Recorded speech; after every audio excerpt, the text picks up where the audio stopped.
Ladies and gentlemen, welcome to the Wednesday Call Live! Filmed in beautiful Burlington, North Carolina in front of a live studio audience. Please welcome today's special guest host, James Hill and Paul Menachino!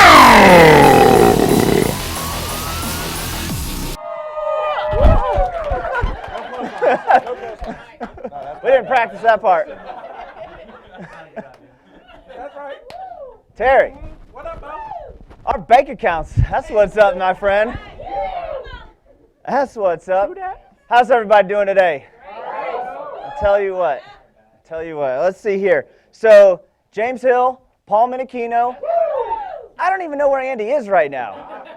He's like either in another country or another city. Like, I don't know. I think last time I heard he was like in helping Nassau Reed do something. I don't even know where he is right now. I don't even know. That boy is on the move. He is on the move. So today, first thing we got to do, we're going to go over some announcements. We got some fun stuff to cover with y'all. So let's start with the announcements. Announcements. Let's start over here. We're gonna go against the grain. We're gonna go over here this time. Oh, look at that. Y'all ever heard of this thing called a Rolex? Oh, yeah. Have you ever just wondered what it might be like to have one? That was yours? Yeah. Now somebody else would be like, that's a nice watch, man. What the hell? That's a nice watch. Instead of being like that, just be like, yeah, that's my watch. It's like, what was that movie where it was like, I've got a Buick on my wrist? Who do we got here? Number 1, John C. Number 2, Michael and Angie Owens. How did I know that something like a shiny watch might make Michael Owens fired up? That's true. That boy is he's like, he showed me, we went watch look, and he's like, you want to wear this one. This is the one you want to wear. Like, he's fired up about watches. Yeah. Joe Dukes. Look at this. By the way, this is top 5. This is not the end of the contest. This is just current standings. This could change. When does it go till? December 31st. There's so much time. There is so much time. Sean Q. Debbie Ben. Let's see here. I just want to go down until I see my name. That's all. There's Paul and Sam Menachino. There you go. Just stop there. Just right there. There you go. There's James Hill. We're not. We need to get up there, bro. Yeah. Wait, this is not cool. This is not cool. All right. How about this one? What contest is this? Whoa. It's a big contest. A big contest. Fire drill, 90-day contest, leaderboards. This is strictly for foresters business, I believe. So anything that you get issue paid for foresters. Right now, number 1, Debbie Ben. Number 2, Douglas. Number 3, Michael and Angie Owens. Number 4, Chadwick Ray.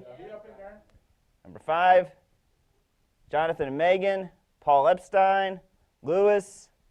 We got Cameron, Vinny, Michael, and then, Junior Korea, because what are they doing? They're taking the top 10 top 9 veterans. Top 9 veterans and the top 3 rookies. And I heard Mia on the call the other day. She's like, oh no, I'm going.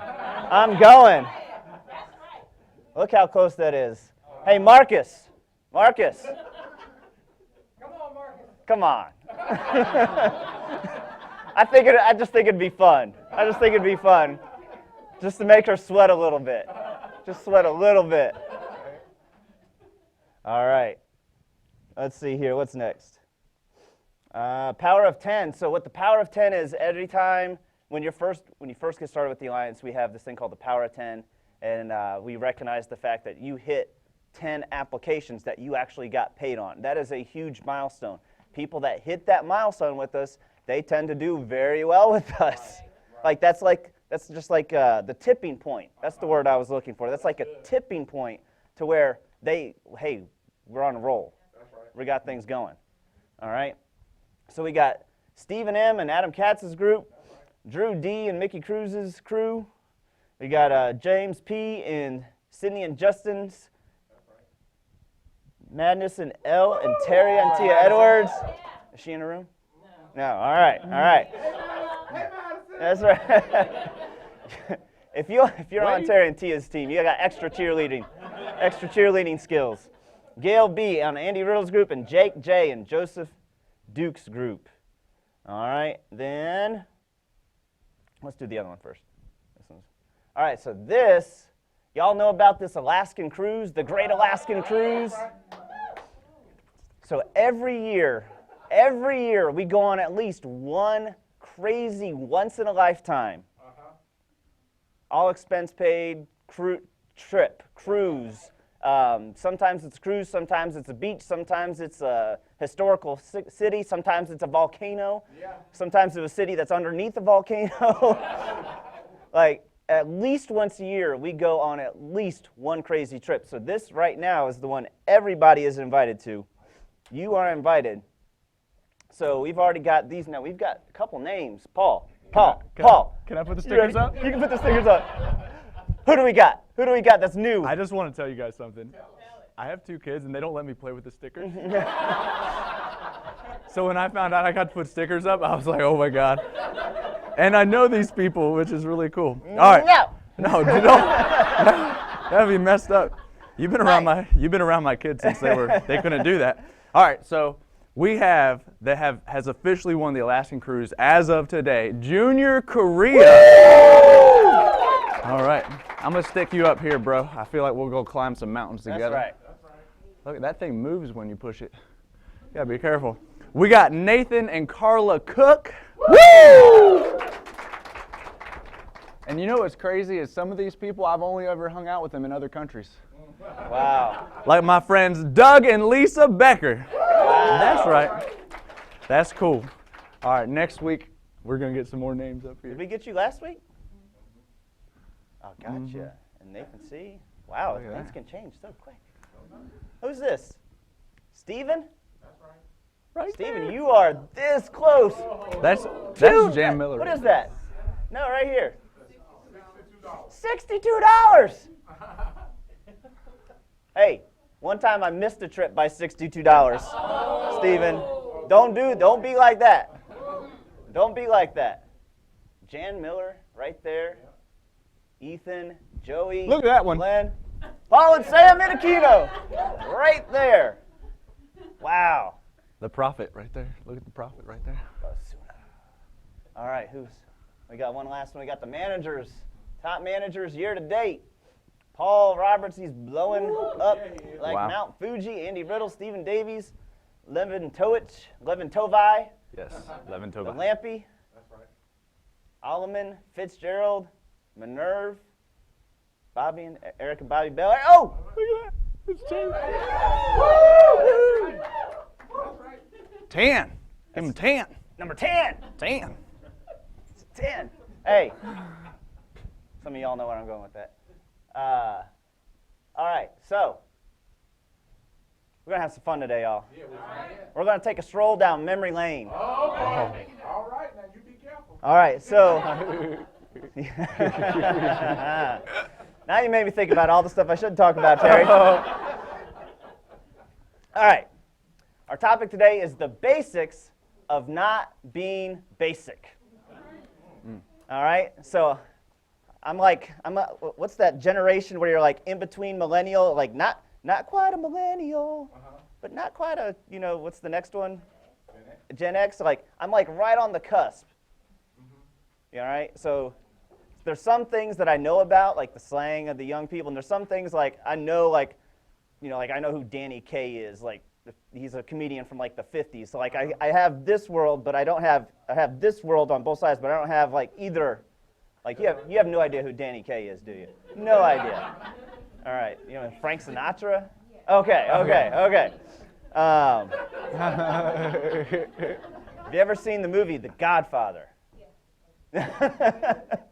No. Yeah. That's right. All right. So there's like required viewing, Jasmine. If you haven't heard, there's like Cool Hand Luke. Apparently, Andy, that's a big one Andy's on. You got to watch that. Braveheart. Who's seen Braveheart in the room? All right. If anybody hasn't seen Braveheart, you have to watch Braveheart. You can take my land, but you can't take my freedom. My freedom. Like, these are required viewing. So what I'm getting at is, I went to Madison Cater and it was just like, hey, just let me double check this slang this word, the basic. I want to let me make sure it means what I think it means before I go stand in front of a bunch of people and talk about not being a basic. And she's like, oh no, I am one. I know exactly what that means. I'm like, all right. So the definition of basic, that's the slang. It's basically, oh, by the way, we got a little basic counter. See the basic counter up there? We're going to have, just for funsies, we're going to count how many times we can fit the basics into this talk. Okay. All right? So every time we say basic, oh! All right. Basic. Basic. All right, another one. This is not required viewing. In fact, strike this from the record. You guys ever seen that movie, Super Troopers? Oh, God.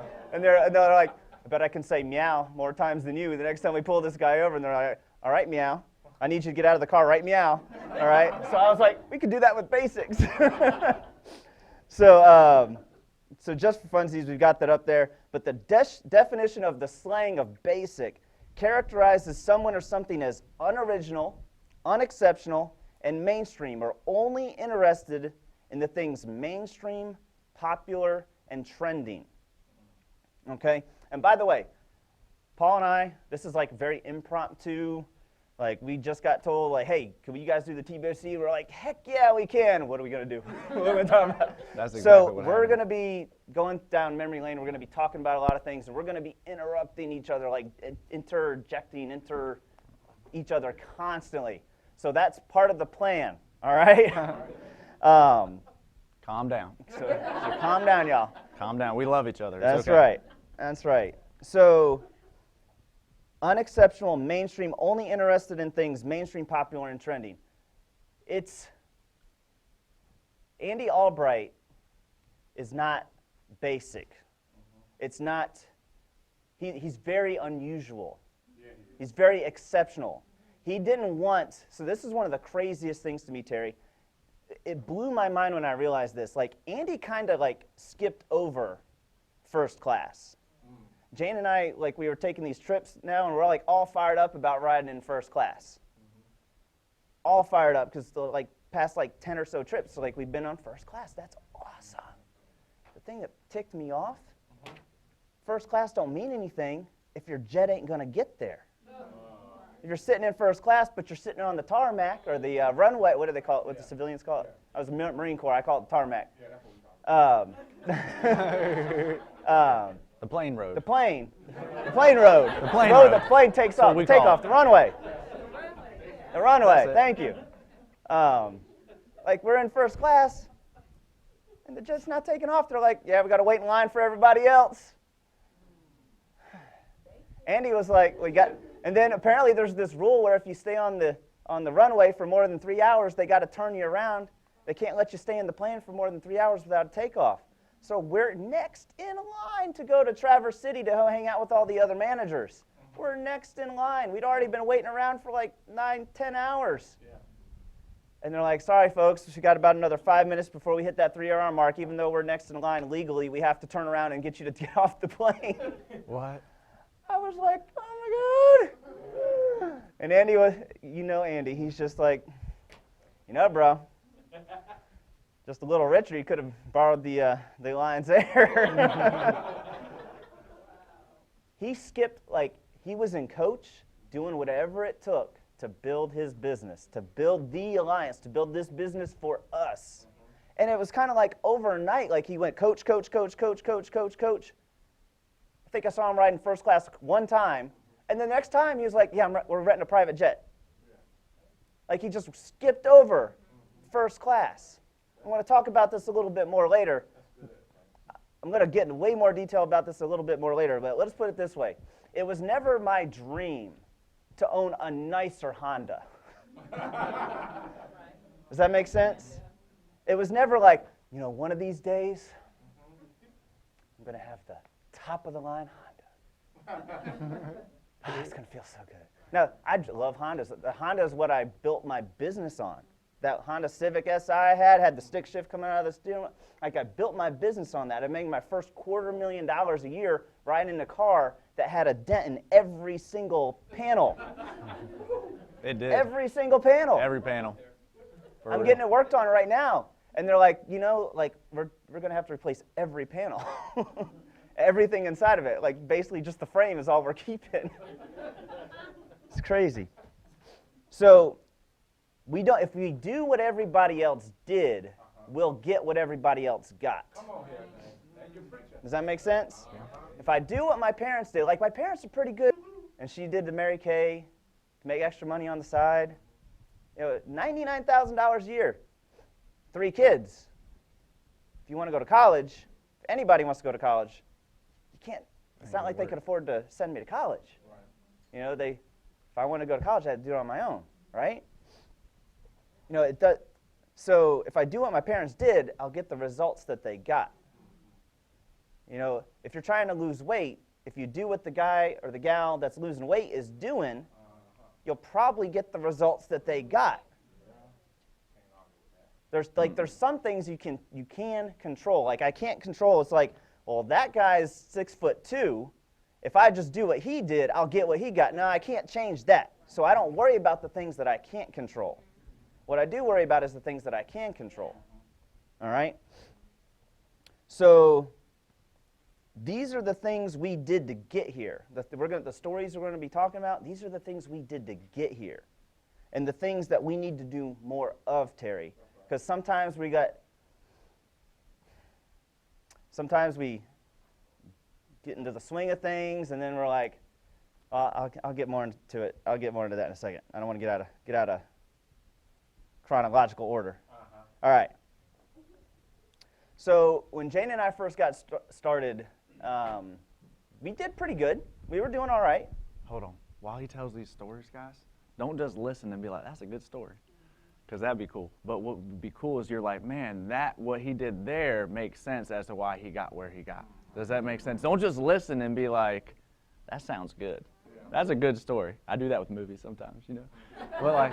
But like if you could pay attention and be like, this is what God, there's principles in these stories that are like, that came from the alliance. That is why it works. Okay, so go ahead. Thank you, Paul. Yeah. Thank you very much. Take the lesson that the story is teaching. Don't just hear the story. Like, find the lesson in the story, okay? So, when Jane and I first got started, we were doing pretty good. I thought we were doing okay. Jane was like, ah! Like, my memory is my first paycheck, my very first sale, I made $3,000. My second sale, I made $1,500. That's my memory. Jane forgot. I don't know. She's just like, that's not how I remember it. And I'm like, you're probably right. You might be right. That's a principle right there. You might be right. That's how I remember it. So I was fired up. And but we weren't getting the results that we thought we should. Like, we were doing all right, but we weren't, like, making it on the trips. We weren't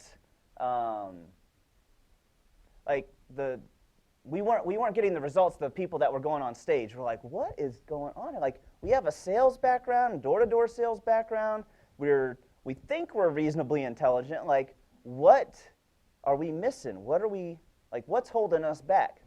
So this is a time, back in my day when we first got started with the Alliance, we didn't have these things called hotspots, right? So, and we would just do random meetings. So we were listening on a conference call. It was probably a Wednesday. I think we still had the same schedule for conference calls back then, but it was probably a Wednesday. Probably like whatever the TWC was back then. And they announced that Andy Albright was going to be doing a hotspot in Chicago. Well, a meeting. They didn't even call it a hotspot. A meeting in Chicago the next day, the next night, 7 p.m. Thursday evening. And then another one in Ohio. I don't remember if it was Cleveland or Cincinnati, but another one in Ohio on Friday. And I remember looking at Jane. You ever have like one of those moments where you're like, look at each other and we were like, we didn't even have to say anything to each other. And we quickly packed, got in our car, drove the 15 hours to go meet Andy Albright, because we had never met him. We'd been in the business for like a year and a half at that point and never shaken Andy Albright's hand. Wow. That blows most people's minds. But you got to remember, the guy that had hired me originally, he was like, no, you're not good enough to go meet Andy Albright. Yeah, exactly. Where he now? So we just decided we were going to break the rules, even though the guy who had hired me was like, no, you're not good enough to meet Andy Albright. Or you need to move up the ranks a little bit before we let you. We're like, well, shoot, what's he going to do, stop us? What's he going to do? We got in the car. We drove the 15 hours. We got there like just in time. Just in time. We sat second row. We didn't want to be too obvious. Second row. And so he's asking everybody, all right, everybody, everybody local here? Who's here from Chicago? All right, who's not from Chicago? We raised our hands. He's like, where are you all from? And we're like, from Maryland. And he was like, we're in Chicago. How far is that? We're like 15 hours. He was like, come here. And he's right there in front of everybody. He got to know us. So we did things that most people would not be willing to do to get the results that, like, we needed to do something to stand out. Something to stand out. So that's one of the things we did. And then the next night, he flew from Chicago to Ohio. We drove to Ohio because it's kind of on the way anyway, back to Maryland. And we showed up again the next night. And he was like, didn't I just see you last night? And then that night, called me and Jane over to the table during the night owl, asked us even more questions, got to know us even more. Y'all are a little bit crazy. I like that. And then, but if we hadn't made that decision that we were going to do whatever it took, like most people would be like, well, I mean, I'm getting good results, but not great results. It's probably their fault. It's probably the leads. It's probably the system. It's probably the system. Don't go there. Huh? Don't go there. Other people, yeah, they're getting the good results, but it's probably nothing I'm doing. It's probably something wrong with them. Yeah. Or with what they've got going on. It's probably not, like, I took responsibility. I was like, if one other person is getting the results that we're looking for, it's got to be me. It's got to be me. So another thing we used to do, once we started getting to know Andy, I used to get on, like I said, Andy rode coach all the time, building his business. And I'd find out, again, this is the days before hotspots, or right when hotspots were getting started. We were just doing random meetings. And I'd hear Andy's going to be doing a hotspot, because now, Andy is now, he's my mentor. He's the person, so if you're on Terry Edwards' team, I hope that you're getting the idea. If you're on Terry Edwards' team, you do this with Terry. You do this with Mathis. You do this with Riddle. All right? It's not just Andy. Like, Andy was my direct op. I do it with Andy, but Andy's not on jets. He's on a private jet now. You can't do what I'm about to talk about. You can't do this exactly. You're going to have to do what I did to get there. Please understand this. Okay, you want to get on Andy's jet. Yeah. There's only 8 seats. Every time. Right now. Until he gets a bigger one. Right. We can help with that. Right. By doing the things we're about to talk about. Yeah. Okay? So, Andy is going to do a hotspot in another city. What I would do is I'd call his secretary and find out what flight he was going to be on. And I would buy a ticket on the same flight. And this is, he usually rode, Southwest. So you didn't have assigned seats in Southwest. Uh-huh. I'd be like, hey, bud. And he's like, you again. No, he knew I was. He knew I was coming. He knew I was coming. But we would, so that way I would have him captive for 2 hours, 4 hours, 6 hours, however many hours. To be clear, James and Jane were known as the friendly stalkers. That's right. When I got started. The friendliest stalkers. The friendliest stalkers. And like, isn't it funny that like I've always been willing to do the same things James was willing to do, because James did it first. Like it wasn't my idea. Y'all don't want that. But like I saw him doing it, and I was like, hey, he's willing to go out there and do that kind of crazy stuff. Like, why not me? Like, if he's willing to put himself out there like that, why not me? Or if I can just copy that. And like he said, he was crazy. He's like, dude, he'd be like, Chris Long is flying into D.C. You should probably pick him up at the airport. I'd be like, that's a great idea. Like, you know, so it's anything you could do to get around those people. Y'all ever seen that show, Key and Peele? You know how Obama's got the anger translator? Paul's my nerd translator. Here's what he's trying to say. Let me break it down for the rest of you. So we'd have him captive for 2, 3, 4 hours. Because this is a time where he can't be on the phone. He's on an airplane. He can't be doing the stuff that he'd rather be doing. Like, he can't.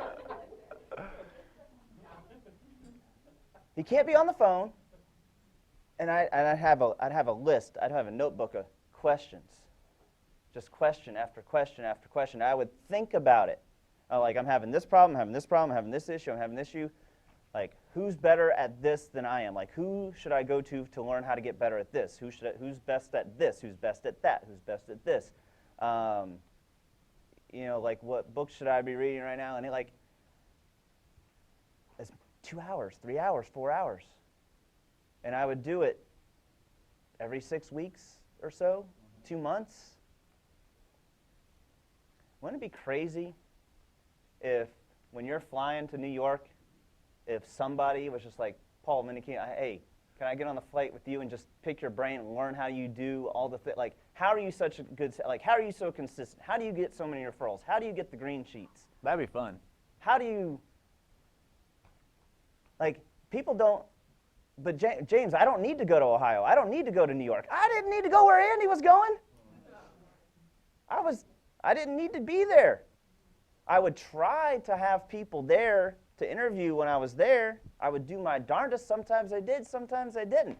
If I did have somebody, fantastic. If I didn't, I was like, Andy, how come I don't have anybody there? That's a good question. Let's find out why. Paul was talking about, like, picking people up from the airport. We used to do that all the time. That used to be, like, we're basically what I'm getting at is the alliances, this is what I'm seeing again, Terry. This is what I'm very excited about. The alliance is doing more of these things now than we've done the past 2-3 years. Like the past 6 months to a year, I'm seeing stuff like this all over the place. And what we're trying to do is make sure the new people know we're being very intentional about it. Right. We're being very intentional about it because this is what we did to get here. And we kind of sat in our ivory tower in our office, recruited from our office, you know, because it's comfortable. And then we need to get back to what we did to get to that point. I remember picking up Adam Katz one time from the airport. I had just been going through a real rough time.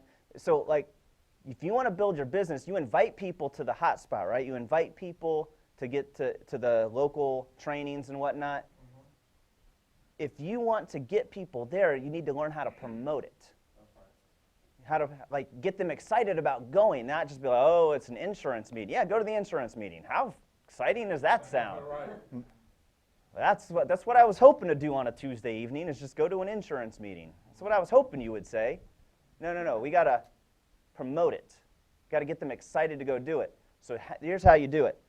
Adam Katz, one of my bestest buddies. I pick him up from the airport. I had just been going through a real rough time to you. This is the roughest spot I'd had so far in the alliance. Like, one of my top sales guys, one of my like this guy was making crazy money. Crazy money. Like he was like, and then he just quit. He like went crazy, and he quit. And we found out later why. I'm not going to get into that. We found out later why. But at the time, I was like, and not only did he quit, Tia, he did everything he could do to hurt me on his way out. Everything he could do on his way out to hurt me. Let's put like, and I was like, Adam, I don't get it. I did everything I could to help this guy. Like, I was falling in love with this dude. Like, I was starting to care for this guy. My heart, like, he told me the stuff that he went through as a kid and the patterns. And we're trying to break the pattern. And he fell back into the pattern. Not only did he fall back into the pattern, he tried to take me with him. What? Why? What did I do to deserve it? And he looked at me. He's like, James, if people turn their back on God, if somebody's ever turned their back on God, what makes you think they'll never turn their back on you? And I was like, well, damn, when he put it like that.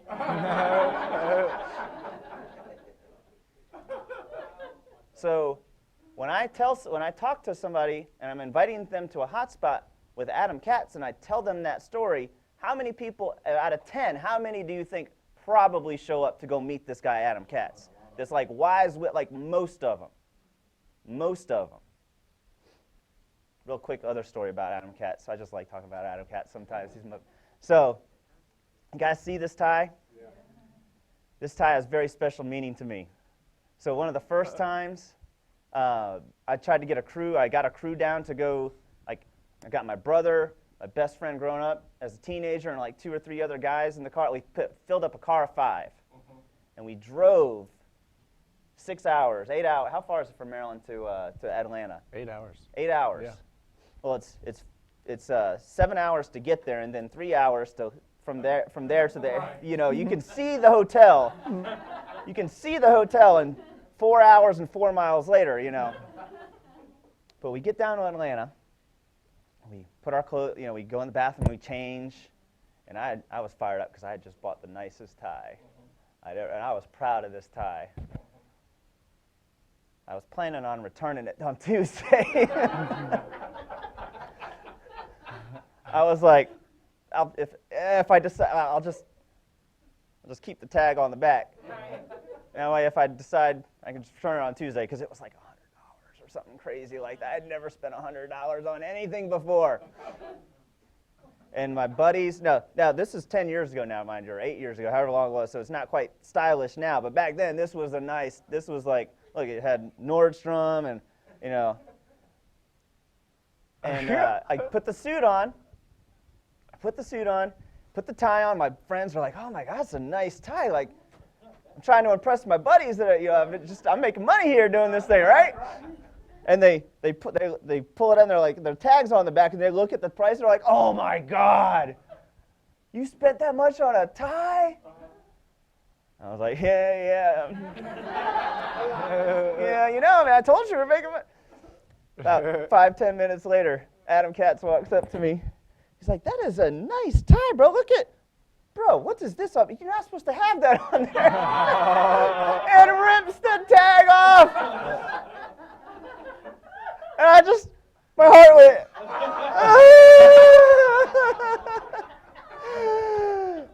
yeah. So even though I never wear this tie anymore because it's like so like, you know, it's not stylish no more, but I will never get rid of this tie thanks to that memory with Adam Katz.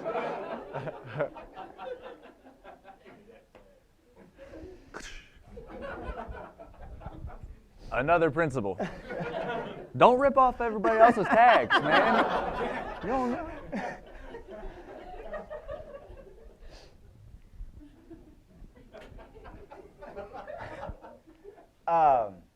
So this is all like about that time. We kind of started. I hired a guy who Paul Minichino had come into his office, into his office, you know. Did he actually have an office space?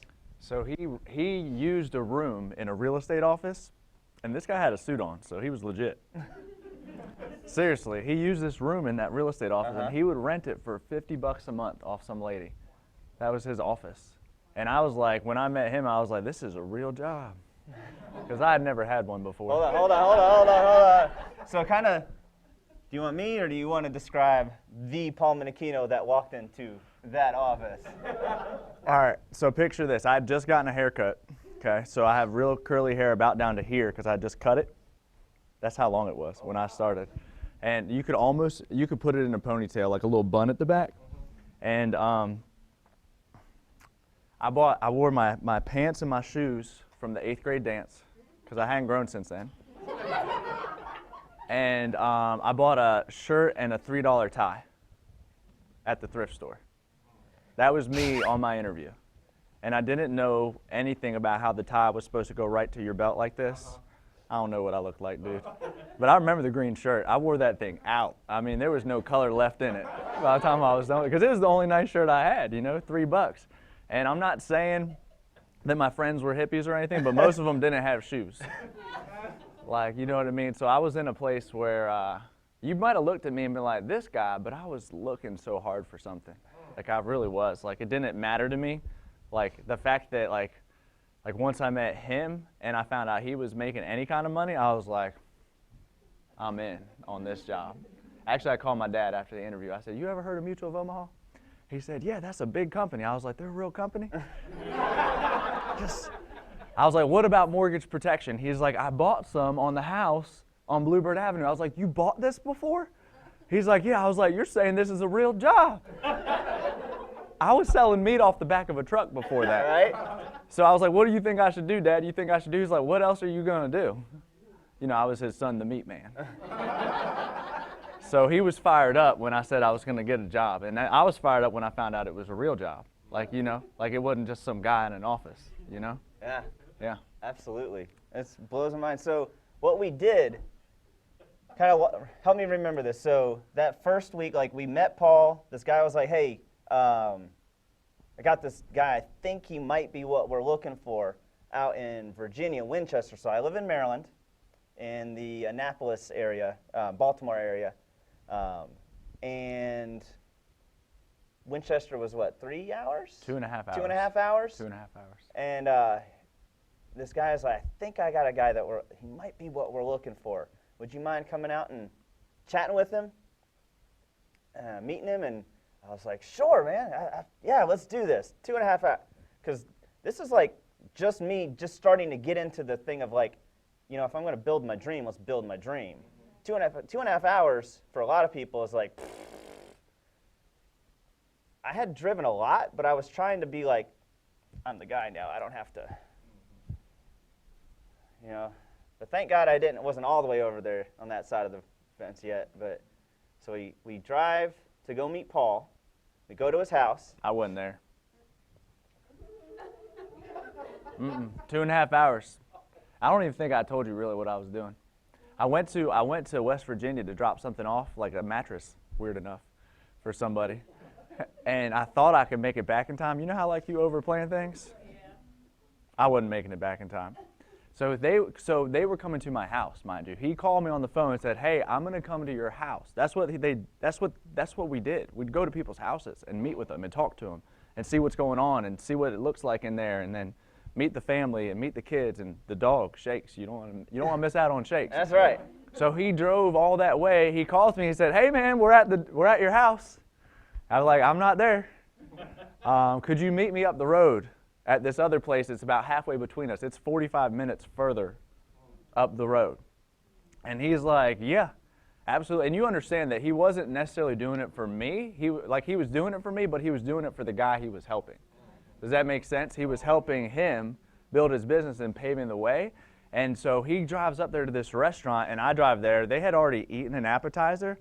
Literally, I feel like, and I say it like this because this is how I feel like James like kissed my baby. He didn't really kiss the baby, but I feel like he was like, "Great, how would you do it from The Godfather?" I don't. On the day. Yes. My baby's something. I don't know. Never mind. We didn't practice that. We didn't practice that. What he was trying to say. No, I'm just kidding. But literally, like, he said, hey, how you doing? Nice to meet you. And then he left. I had another, so what happened was I had another appointment. I had another person that I was going to go help. And I was already half an hour late because I was waiting for him. Waiting and waiting. So as I stood up to walk out the restaurant, I was already heading towards the door. He was walking in, and I was like, bro, so nice to meet you. And his hair was all flipping, flopping in the hair. Little Sam was carrying a baby, Samantha. Yeah. It's like, hey, man, nice to meet you. I'm so sorry we missed each other. I can't wait to get to meet you. I don't remember exactly what I said. It's about how it went. And he was like, I got to go. I got to rock and roll, man. Hate that I missed you. And I skipped out, and the guy chatted with Paul. And then what happened after that? And then? Here's the crazy thing. Like, he didn't know he had a guy like me on his hands. Like, you understand. Like, he had no idea if I was going to do anything at all. Not a clue. It wasn't like if you could see this person 8 years from now, right. Like you see me 8 years later, right? I was just some dude, 22 years old, no college degree, selling steak and chicken off the back of a pickup truck, right? You know, like, you're wondering if this person's like, you know, an okay person, right? Like, you're kind of wondering, right? All right. And it was crazy because it was like the first couple meetings, so James and Jane would rotate every other week. They would drive from where they lived in Maryland all the way to Maryland near me. We call it Janes, Maryland, and then Hagerstown, Maryland. They would drive 2 hours every week to host the meeting with like 3 to 5 people in the room. And I remember every single training they did.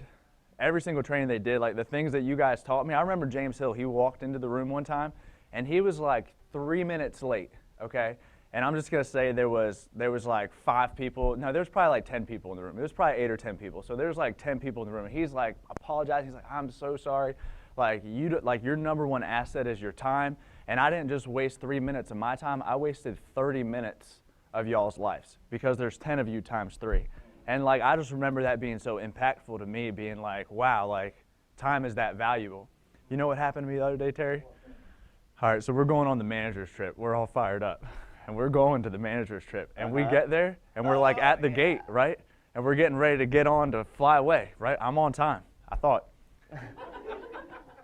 The thing you plug to check your bag, it shuts off at a certain point in time. I don't know if y'all know this, where you can't check your bag within 45 minutes. We were 1 minute. It's now 45 minutes. It used to be 30 minutes. It's 45 minutes now. 1 minute cost me $400. Yeah. Because I had to get new plane tickets. And I was like, that's a $400 minute. Mm-hmm. Isn't that crazy? Like, you wonder how valuable is your time? Like, if it's that valuable to them, how valuable is your time? Because time's our number one asset. Like, we ain't getting no more of that. Like, that's it. Like, and like, I know that because of what he said to me when I got started. Like, the things he told me and Jane told me when I got started still resonate in my head all the time. I'm like, these are things that like changed the way I thought. Because I was trying to get something different. Like, I wasn't trying to be the same person that I was at that point in time. It wasn't, I didn't want to be that. I didn't want to be the 22-year-old Paul forever, right? Stay up here with me. So, I like my chair over there. I know. So, we started doing those hotspots. One of my favorite memories is the first, Paul was like, because we'd been doing the same hotspot for like a couple weeks, so like 2, 3, 4 weeks now. So he'd seen it like 2, 3, 4 times. And he's like, hey, can I try it this week? I'm like, bro, it's your second or third time here. Sure. 7 minutes later, he's done. He hit all the points. I hit all the points. He hit all the points. No story. Basically, he did.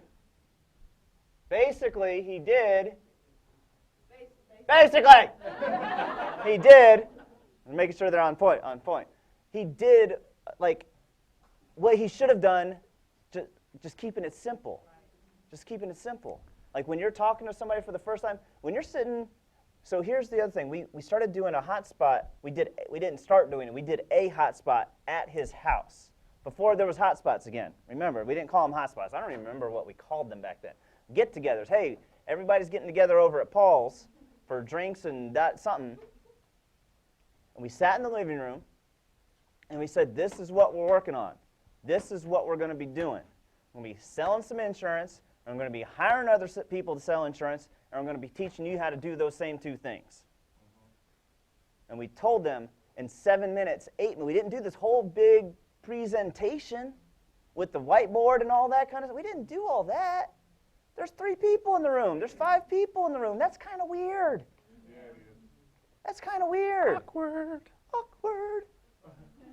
We just had a conversation like normal human beings, because guess what? They're normal human beings just like you and me. A lot of times we think we got to put on this whole big presentation and be all fancy and keep our pinkies up. And no. Talk to more people like they're people. Treat people like they're people. Just have conversations with them. The presentation is not going to make them want to sell life insurance. They just want to hang out with you. They want to go to Alaska with you. They want to go to Alaska with Paul. They want to go to Alaska with Andy.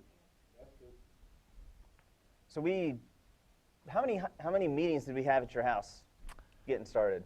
We had maybe 3 or 4 3 or meetings 4? at the house. I think we got it up to like 13 or 14 people showing up at the house. Yeah. Randomly. Big old time. I couldn't get them to drive with me 40 minutes up the road, so we just did the meeting there. Right. Because I couldn't get them to go. Right? No, none of them are here because they wouldn't drive 40 minutes. Right. But like, you know what I'm saying? Like, I just was like, James, I think I can get some people together. Like, can you come over? Can you talk to them? So it told me that Paul had influence. It taught me that Paul had, like, people liked him. So even though the people that were around him at the time, even though the people that were around him at the time were not the ones we were looking for, like, it's an easy, like, I don't have to teach him to be likable. That's one less thing I have to teach him. He's already likable. So now let's teach him the things that will make him likable to that higher class of person, that person that we're looking for. Does that make sense? I think I'm going to turn it over to you right now. All right. Is this the spot? I can't remember. Did I skip over? Did I go We too far? skipped 17 things. No, I'm just kidding. I'm just kidding. So when all this was taking place and we were like James was coming to Winchester, like one of the things he emphasized. Is that it? Is that a real word? For real? All right, emphasized. One of the things he emphasized is that we got to get around. Like if you didn't hear that so far, it was like step 5, attend all meetings, like association, like get around, right?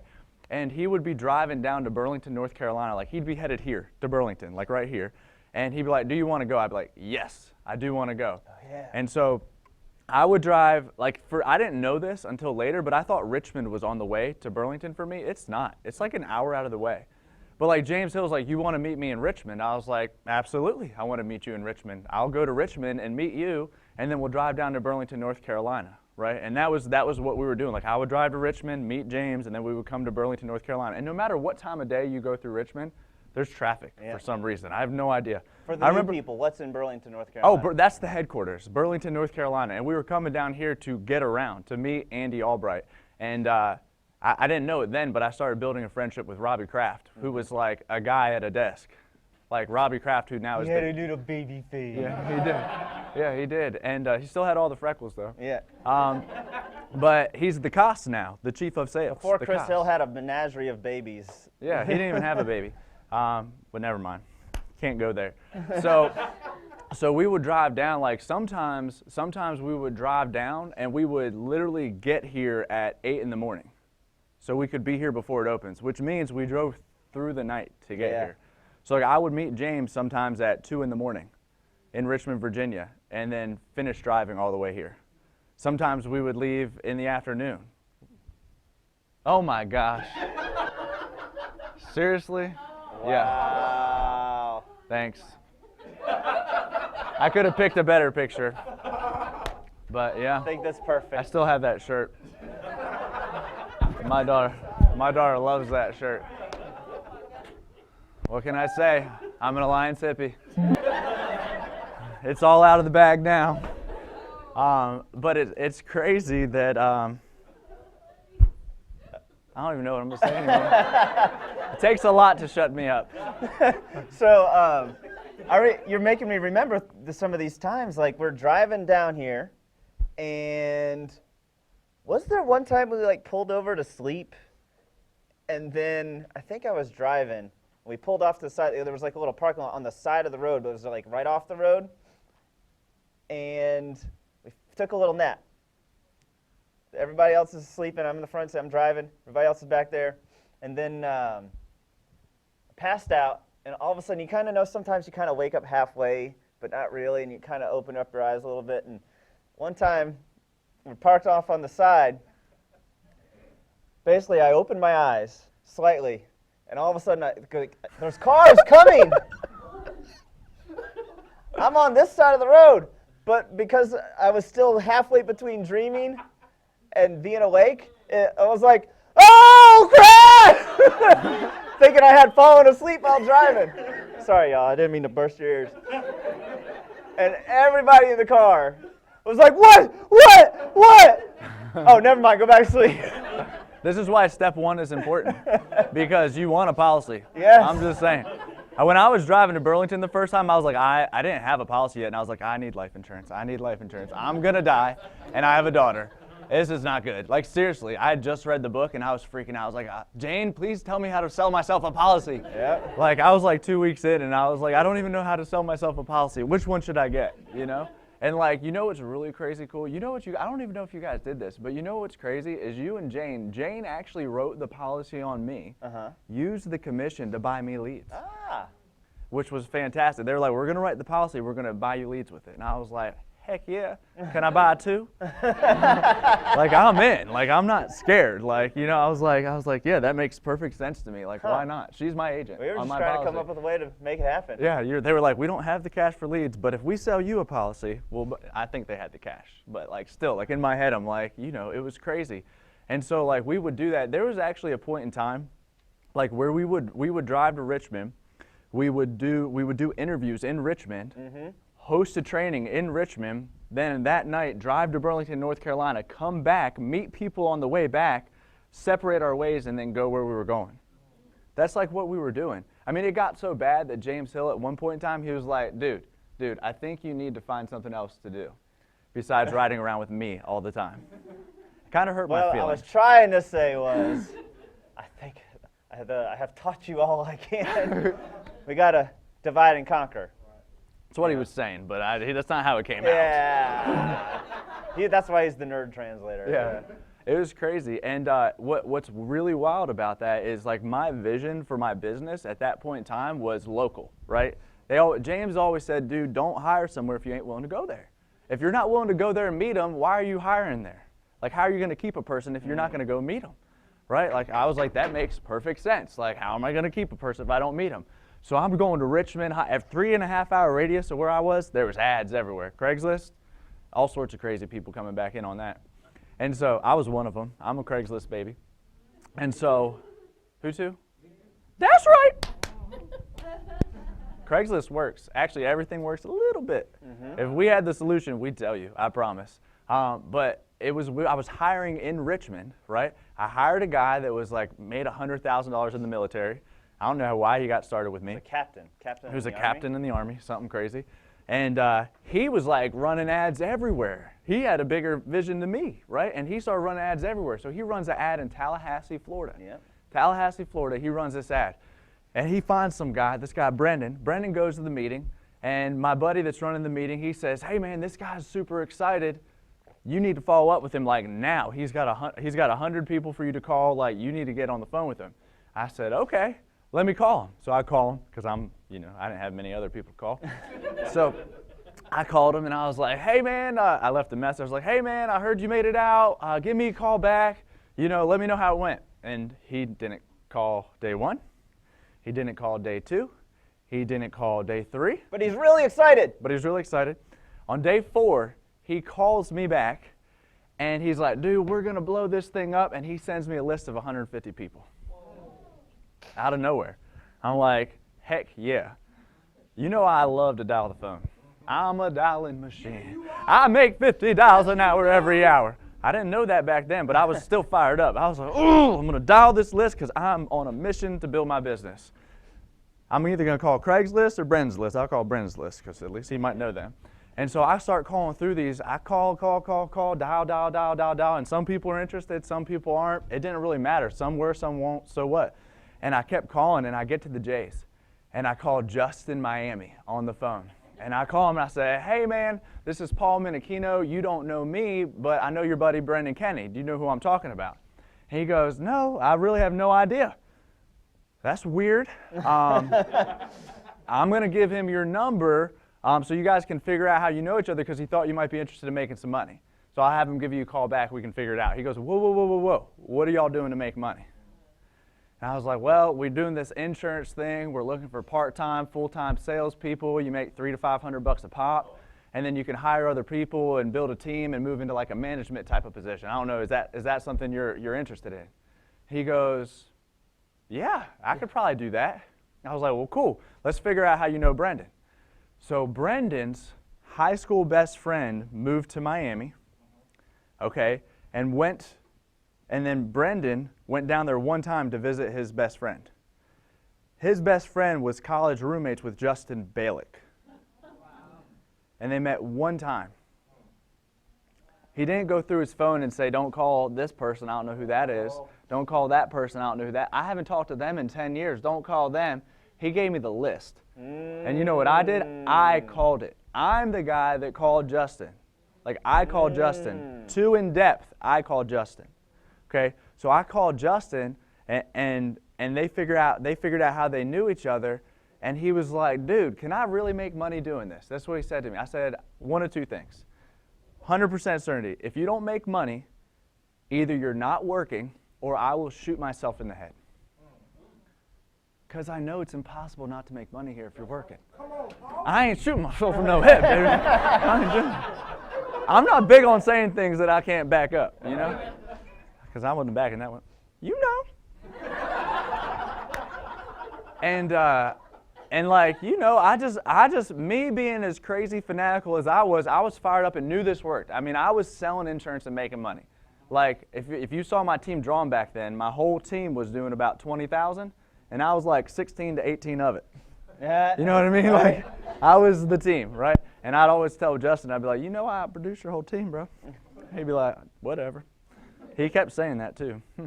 Worked out real well too. And so like, but I immediately got him on the phone. I was like, James Hill, I got a guy.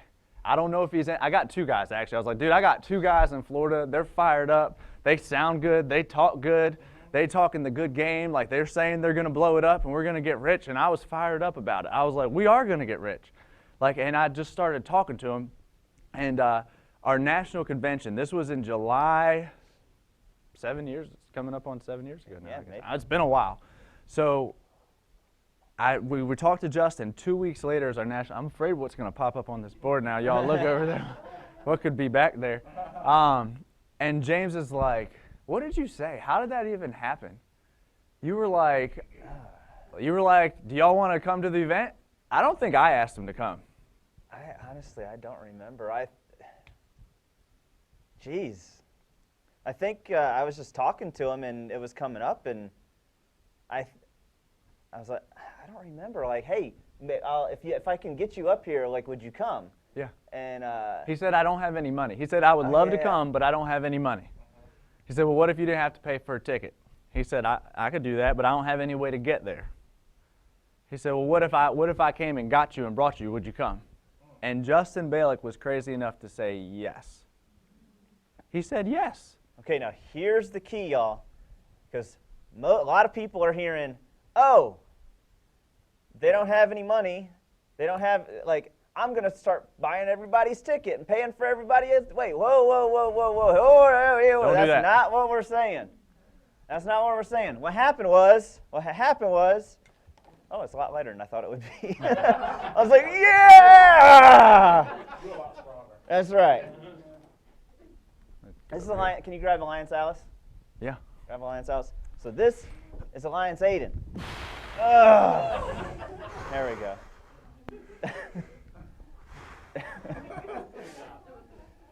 Didn't want to pull back muscle. So if he's 22 years old, straight out of college, most 22-year-olds don't have a couple $1,000s sitting in their bank account. By the time they're 30, if they don't have a couple $1,000s sitting in their bank account, I'm a little, by the time they're 50, hey man, I'd love to help you. I don't know what to do. I ain't that good. But 22-year-old who's been educated by someone, somewhere, somehow. This dude, his dad owned, those Muscle Man magazines? Iron Man. The Iron Man magazines that you saw growing up in the grocery stores. His dad owned those. His dad drives a Lotus. His dad, hey, can you pull up Justin's dad? It's John Balick. Just Google it. We'll pull that up. John Balick. We'll put that on the screen. So he's looking for investment opportunity. He wasn't married yet. Apparently that's happening pretty soon. He had just gotten out of school. So basically, there was a lot of things that were on this Alliance Aiden. John B-A-L-I-K. Yeah, take that Y away. John Balick. Move that thing out the way so everybody can see. Pull up this picture right here. There's Justin right there. This is Justin's dad right here. I've got pictures of Justin Balick sitting on Arnold Schwarzenegger's lap. Intensity builds muscle. Building muscle. That's not him. Get on out of here. Back the truck up. Back the truck up. But Magazine. so what I'm getting at Well, this is is going to be a great celebration. if he was 40 years old and didn't have $50 to get enrolled in the study course, that would be weird. All right, hey, this is my game show. That's enough about John Balick. So don't just hear, we'll buy everybody a ticket. Don't get caught in that trap. Don't get caught in the trap that it's your job to save everyone. It is not your job to save everyone. Your job is to help the Alliance Aidens as best as possible. And if you throw money away on people that aren't the ones that you're looking for, then you won't have it when you find the one that you are. Does that make sense? Yeah. That's so true. All right. Now, what were we talking about before I went off on that tangent? So we talked to Justin. Oh yeah. And we meet this other guy, and James is like, if I go and get you. Now, James is in Annapolis, Maryland. James is supposed to go down 14 and a half hours to Tallahassee to pick up one guy, and then go to Miami to pick up Justin, and then drive all the way back up. And I agreed to take them back. He's like, I'll drive them up, you drive them back. I was like, absolutely. Why would I not do that, right? And so he's driving the whole way down there, and he's calling the one guy, the guy that sent me the list that took 4 days to respond. No answer, no answer, no answer, no answer. So he just goes straight to Miami. Scoops up Justin, driving back up. Now, if you all know Florida, Tallahassee's over here, and then Miami's down here. So he's all the way up here. This guy finally calls back, so he drives across the state, gets that guy, and then comes all the way back up and brings them to the national event. The first time I ever saw what either of them looked like, Andy was doing a live TWC, and they were sitting in the audience. And Andy got them up to talk, and I was like, I don't know which one's which, but they both look good. I was like, this is going to be good. It was crazy. And then after the event, the deal was I was going to drive back down to Florida and show Justin how to sell insurance. Now, if you don't have a Florida license and you decide to go to Florida, there's these things called fingerprints you need to do ahead of time. So I get all these leads, and I go to Florida to find out I don't have a license yet. He fails his test. I get my fingerprints done at the same time. So on that, I had my activity book from them. We made over 370 recruiting dials in those 3 days. I had an Android back then. I switched the batteries out so I could keep talking on the phone the whole time. The whole time. Justin was like, you're crazy. I was like, we're going to be rich, bro. I was like, let's just keep calling people. Me and Justin were so great at this business because, I didn't really know what I was doing. I think when he saw me, he was like, oh, you're Paul? I still had the hair kind of thing going on. It was short. It's progressively gotten shorter, so it was more of an afro then. And I was making some money selling, but when you're brand new learning how to sell, you're like 1 week's amazing, and then the next week you're like, what did I do? And if you look at your activity book, it's clear. But I didn't understand that back then. I looked at my activity book recently, and I had one week that was like $17. I looked at the commission statement, and I was like, got it. Makes sense. It was a zero. $17 does not work. That's about 17 minutes of work for the week. Right. Now I write in what I did, so I'll know what I did back then when I look back. But we made all these recruiting dials, and we thought if we fast-tracked everybody and put them in the system, they would get on the email blast. And the email blast would tell them to get on the conference calls. And the conference calls would teach them how to do it, and we wouldn't ever have to talk to anybody, and we would get rich.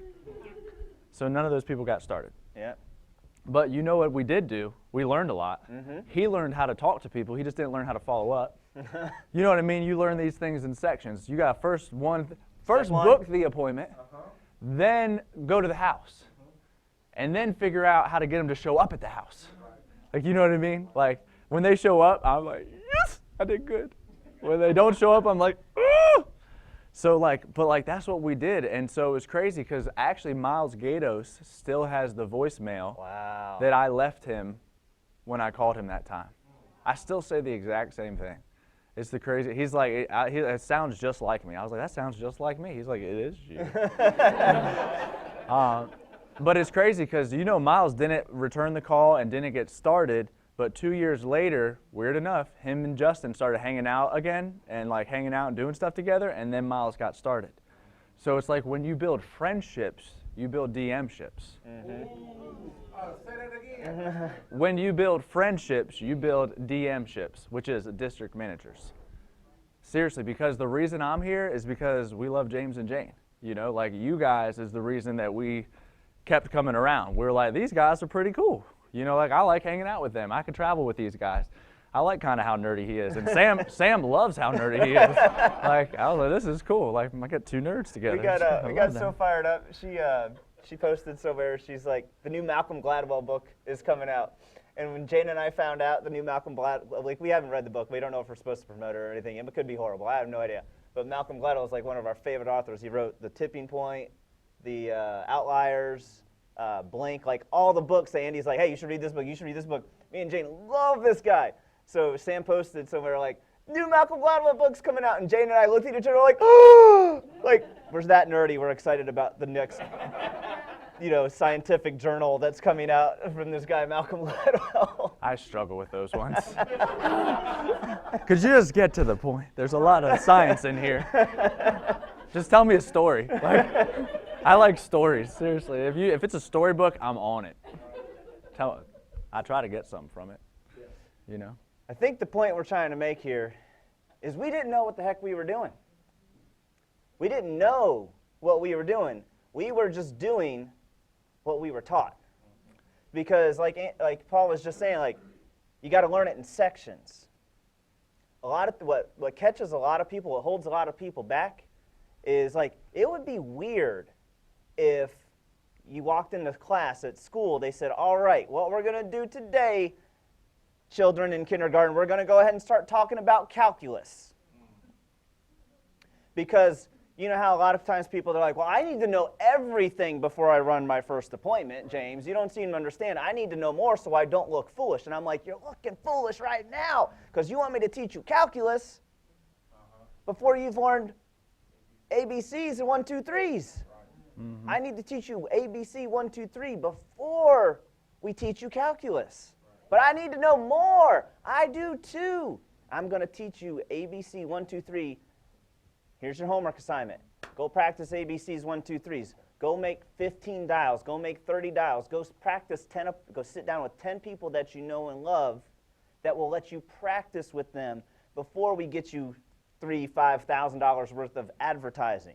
Instead of practicing on $1,000, how about practicing on the free stuff? Right.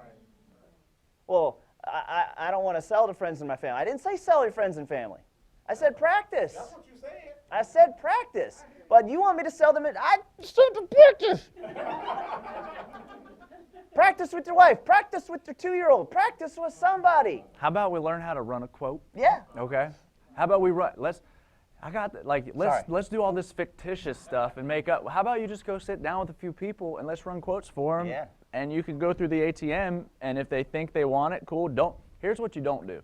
don't be a salesperson when you go over there and go from like who you used to be to this ultra salesperson. Right. Just go be you at their house and talk to them.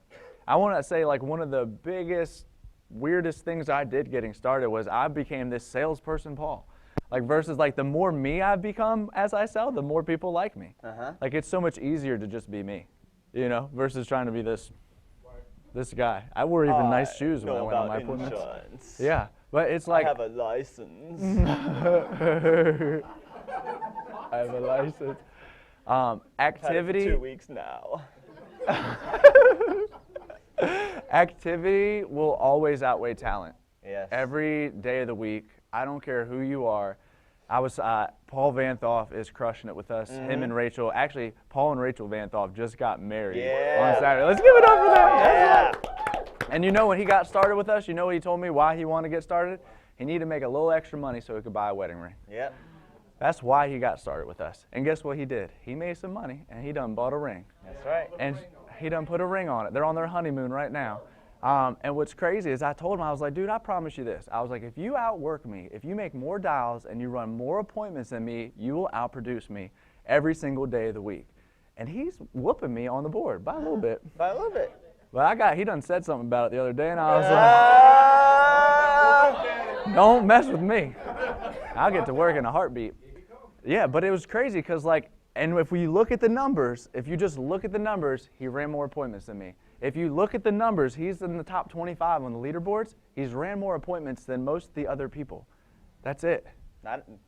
There's 25 people that ran more appointments than him. Yeah. And there's like way more than that hasn't. Yeah. That's all it is. And it's crazy because sometimes when you're up there, you're like, dang, what does everybody else do all week? You're like, seriously, because you wonder, because if you ran 20 appointments a week, you'd be at the top of the leaderboards. It's that simple. It's not complicated. The basics of what we do, run 20 appointments a week. You don't have to do anything crazy. So we're at basics. It ain't complicated. I don't know if it's easy. Making phone calls is easy. I did concrete work, swinging sledgehammers and stuff. That's what I used to do. That's where, So, let's, you were worried about not having enough to talk about. No, we're good. So, wait, did you still have another point? I did want to say one more thing. Go for it. That's all right. That's okay. So I just want to tell you one thing. I was at the Vanthoff wedding, right? This is just a quick story. Yeah, we were there and we were hanging. I was out doing something, and then all of a sudden my wife Sam, she comes around. She goes, Paul, and she's got Paul and Rachel with her, and she's dragging them outside, and she drags them outside, and I was like, what is happening right now? I thought there was an emergency, and here goes on the phone FaceTime Robbie Kraft and Andy Albright. FaceTime at the wedding, and they were so fired up. They were like, the Katz and the CEO were on the phone. We got to go. The chief of sales, the Katz, and the Don and the Katz. They're on the phone, and they FaceTime there, and we talked to them for a little bit, and I just thought that was really cool. That Andy and Robbie took the time out of their day. They didn't do it during the ceremony time. They did it we probably shouldn't have been talking to them. But they did it at that, they called, and I just thought that was really cool. Because it's more, it is more than just a job to me. It's more than just work. I love Robbie Kraft. I love Andy Albright. I love James and Jane.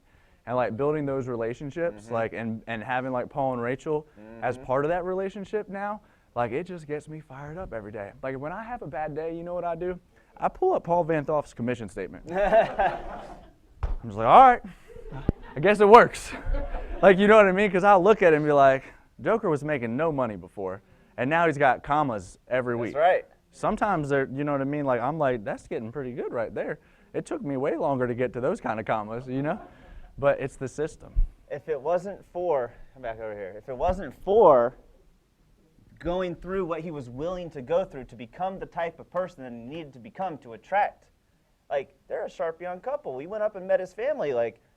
The families comes from people with multiple degrees and engineers, and everybody at the wedding looked like an Alliance 8 and Alice. Every single person. James was drooling. I had to wipe it off a little. So we're at the wedding, and the entire time we've been on between Traverse City and the wedding, I think I got 15 names and numbers. I said, hey, shoot me a text with your number. I hand them my phone. They put their phone number, and I'm going to shoot you a text so you had all my contact info. I think we got like between 15 and 20 names of people that we're running into. So just because I'm not sitting in my ivory tower at my desk calling resumes of, did we decide I could say artards? Was that something I could say? No. No. I was not saying that. Flag on the flag. Of people, like, you know how many resumes you have to call and look at to find an Alliance Aiden or an Alliance Alice? Most of the people that are responding, now, me and Paul, we came from Craigslist ads. I'm not saying it doesn't work. Stephen Davies came from whatever ad it was at the time, newspaper ad. I don't know what that is. I'm not saying it doesn't work. I'm just saying you can't be if you're stuck in your office, you got to get out and see people. You got to get out and see the people because you get to look and pick.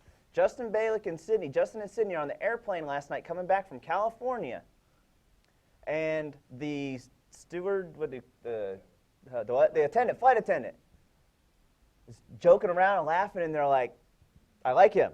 Like, first impressions, because guess what? If you like that person immediately, when they walk into somebody's house, more than likely the person that they're walking into their house is going to like them immediately too.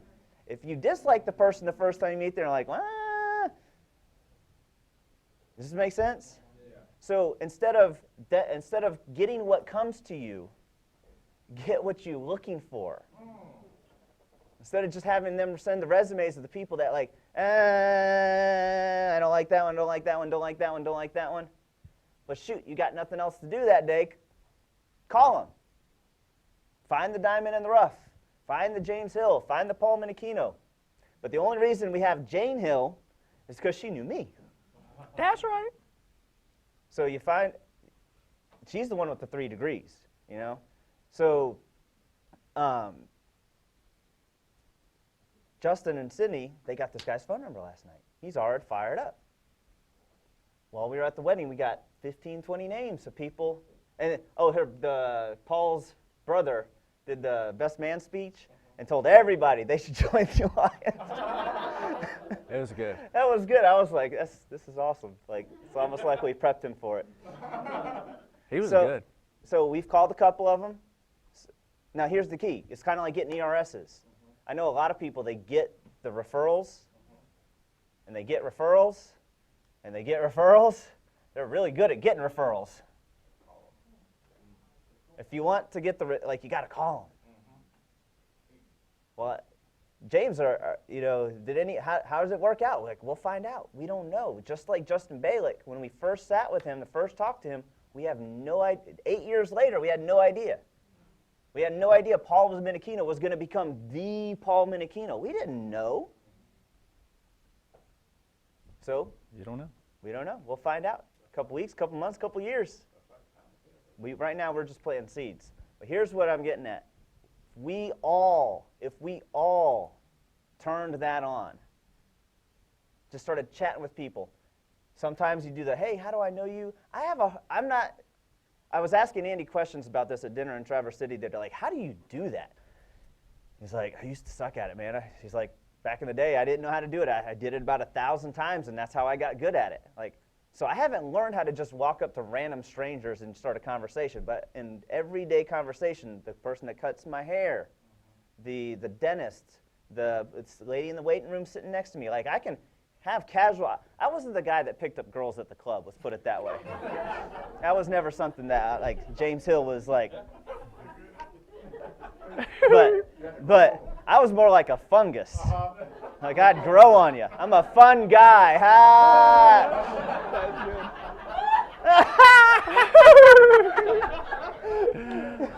His jokes. I'm a fun guy. That's good. Yeah. That's good. There's no way 8 years ago, this whole room would have been laughing at him. I promise you. James Hill, that's why I love seeing the growth in everybody, right? Because I've been in meetings where James Hill has said something and you're like, I've been in those meetings too. Yeah. I'm like, everybody, he was homeschooled. Marine. He's a Marine. He's very, very, very by the books. And like, but you gotta love the guy because you know his heart, right? And like, you know that he wants to help. Like, it's not complicated at all, basically. I don't know why you're shaking the basic at me. It's basically distracting. But like it's really like, it's not complicated to get somebody's phone number and meet people and then call them, and then go to their house. It's no surprise to me that Paul and Rachel are with us right now, because immediately the week we met them, we went out to dinner with Paul and Rachel.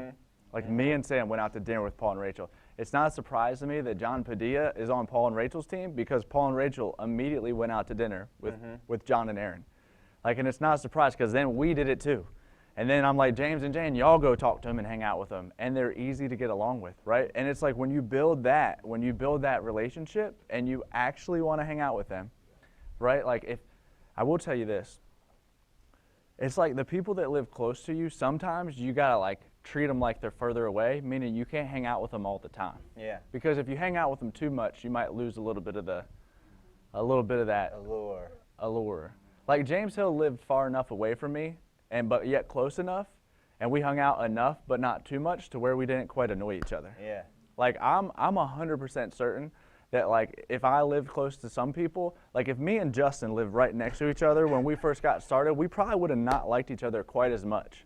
Why? Because I would have been trying to pressure him into being something he wasn't yet ready to become. So like when you start pushing on somebody, like if I'm pushing on James trying to get him to be who I believe he could be, if he's not enjoying that, back off. Like, you know what I'm saying? Like if you want it more for someone than they want it for themselves, you need to back off. Or else you're going to push those people away instead of keep a friendship. It's like, I don't know much about dating because I'm like you, I've been with Sam for a long time. Like a long time. Like since I was 22. Yeah, since or no, which one was chemistry class. Chemistry class. High school. We were together right after high school. But like, it's like if you're talking to someone and they don't like you, stop talking to them so much. If you're talking to someone and they like you and it's a good conversation, talk to them more. Does that make sense? If you're getting results when you talk to someone, keep pushing on that person. If you're not getting results, find another person to push on, because you're just going to irritate them. Like, you know, like it's like I like to play guitar, right? And I don't really love this, but I love when someone comes up to me and they're like, can you play this song? And they start playing it for me. I'm like, I've never even heard it before. Like you're forcing this so much. Like if you could just be like, hey, check out this song. You'll probably like it. I'd probably listen to it and play it. You know, but you're like, please play this song for me. I'm like, I don't even know how to play a song barely on that I do know, like let alone that, you know? Absolutely. Yeah. So we're meeting. This is how the alliance is going to blow up. Yes, you need to call resumes. Yes, you need to do those things. We got to start doing more of the things that we did to get to that point. Got to get out of our ivory towers. We got to get out, see the people. So don't just hire somebody and be like, if you think, like here's what we're doing more of, like we used to do. If I think I got a guy, I say, Paul, can you call this guy? Justin, can you call this guy? Jane, can you call this guy? Make sure he's the guy I think, or the girl I think, or the couple I think. Can you chat with him? Let me know if you like him as much as I think I like them. Check my thinking. Andy, Robbie, can you chat with this guy? If we like him, we say, hey, I'm gonna come down and meet you. We get out. We don't just do a hot spot. People think, oh, James, I do hot spots all the time. That's not what I'm saying. Hot spot is great. You gotta go to their house. You gotta take them out to eat. Get to know that person outside of work. Find out if they're the person that you want to invest more into sooner rather than later. Invest $50 into a meal so that way you know if you should invest $500 into some leads. Does that make sense? That's worth it right there. I remember the first meal we went out was that place where you dip it in the melting pot? The melting pot. $100 plates, I was blown away. It was $100 for a plate, like for me and Sam, to put the fondue things, you know what I'm talking about? When I saw the menu, I was like, all right. These guys are making money. Well, I don't want to fall into the trap where you think you got to go to a fancy place to impress them. Like that was like 6 months. Like we'd been doing it for a while at that point. It's week 1 for you. You don't have to go spend $100. All right, like McDonald's, coffee. Chick-fil-A, not Chick-fil-A. Chick-fil-A. Starbucks. That's the word I was looking for. Something about breaking bread. There's just something about breaking bread. Now, last thing, and then we're going to close out.